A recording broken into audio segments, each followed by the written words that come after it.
guys, meron tayong i-repair na pressure tank.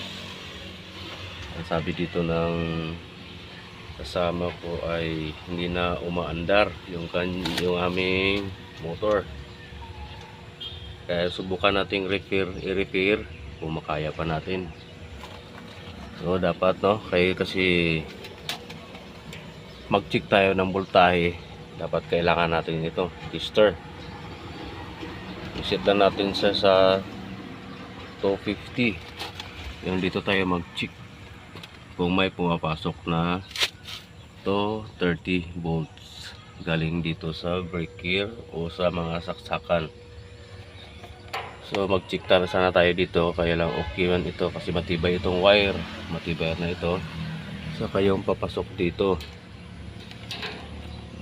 Okay, check muna natin. Pagsamantala natin i-off po na yung dito kasi live yan 230.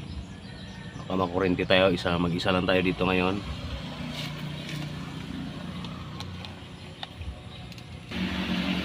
So na-check na natin na merong pumapasok na 230 dito.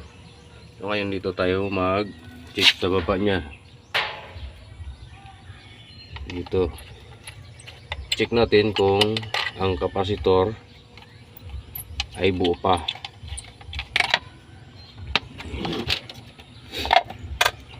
Yun. Ito yung kapasitor, tapos dito siya dumadaloy, itong wire na ito yung sa baba, dun galing sa pressure switch ito sa makina na ito.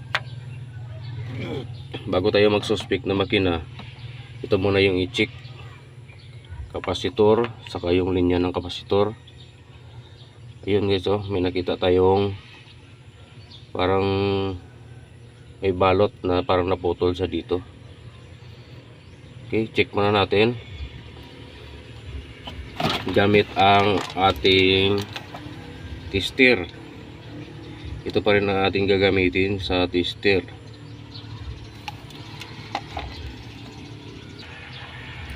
So ngayon guys, nakita ko na ito, naputol lang siya dito. So binalik na natin kasi delikado, naka-live pa ito. Ni-repair ko na.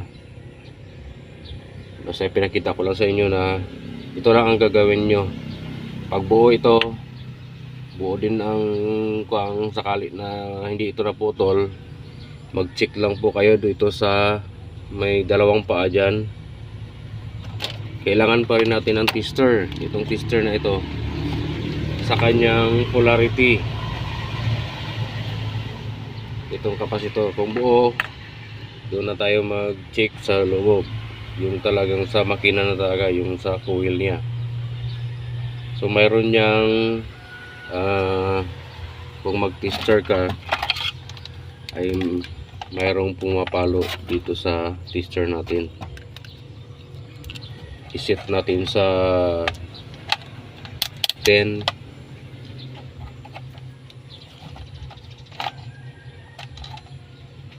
times, kahit na times 10 na lang. Makikita nyo dito pag maganyan, ibig sabihin buo yung makina. Yan, sobra.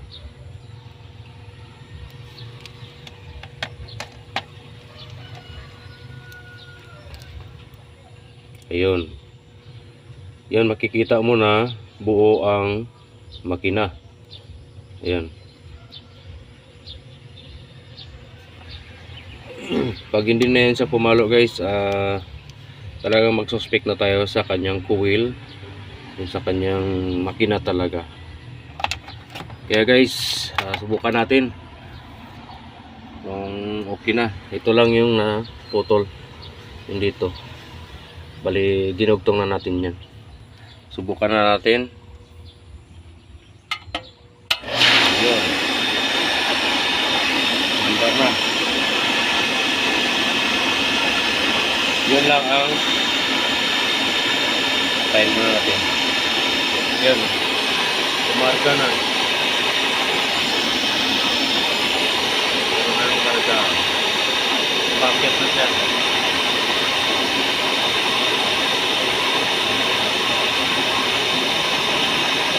Margahan na natin kasi hindi tayo naligo.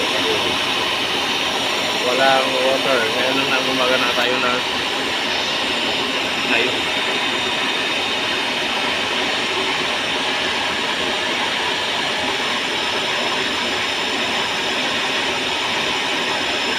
Kaya nung maakyat na.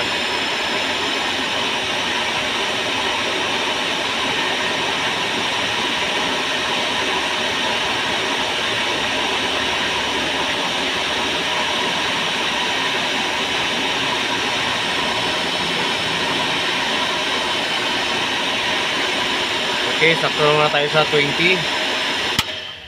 Ayun, okay na yung ating pressure tank. May karga na 20. Okay na, ito lang yung diferensya yung dito sa wire na connection papuntang makina. Okay guys, thank you for watching. Just like and share. Bye bye.